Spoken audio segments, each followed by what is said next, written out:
তোর আমি তো শেষ রাখে 500 টাকা আমার পাগল করে লইছেন ইতার না যা তোর 500 টাকা পালে কিছু করে লাইছ ওই এমন দেওয়া দিমু সিনো আমারে কলার দোষ আমার টাকা তুই এখন দিয়ে দিবি আসসালামু আলাইকুম ভাই ভাই আমি তো বাসায় নাই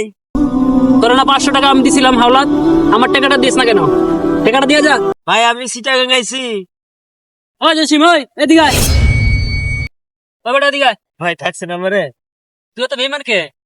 তুই না বলে চিটাং কে সস তুই দিয়ে লাগায় ঘুরতাছস তোর মতো ধান্দা বাস্তা আমি আর দেখি নাই বেটা আমার টাকা দিয়ে দিবি তুই এখন তোর আমি তো শেষ রাখে 500 টাকা আমার পাগল করে লইছেন আমি কত মাসের কাছে কত টাকা দিয়ে রাখছি মাসের কাছে আছে না তো শেষ রাখে তোর মতো বাট পারতাম জীবন দেখি নাই আমাদের টাকা নিছিস তুই আমার এখন টাকা দিয়ে যাবি ওই মেয়ে কি বাত করে করছি আপনার আমি বাত করে বাচ্চা ওই বেটা তুই এবার জারি লস আমি টাকা পাবো আমার টাকা দে বেটা মায়ের উপর কোনো ওষুধ নাই ইতার না যা তোর 500 টাকা পালে কিছু করে লাইছ ওই এমন দেওয়া দিমু সিনো আমারে কিরে তো ঝগড়া লেগে গেছে। কলার দোষ আমার টাকা তুই এখন দিয়ে দিবি এ ভাই থামেন,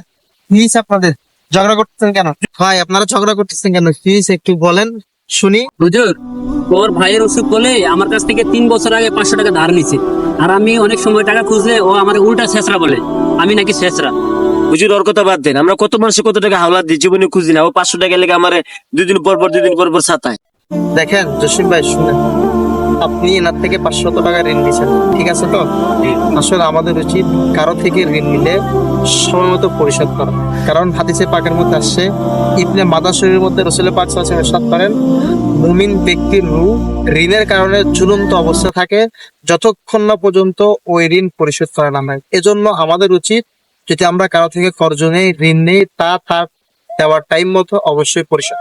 হুজুর আমি তো এটা জানতাম না আমার অনেক বড় ভুল হয়ে গেছে আমি এখনই ওর ঋণ পরিশোধ করে দিচ্ছি এই নে তোমার 500 টাকা আর তুমি আমাকে মাফ করে দিও ঠিক আছে?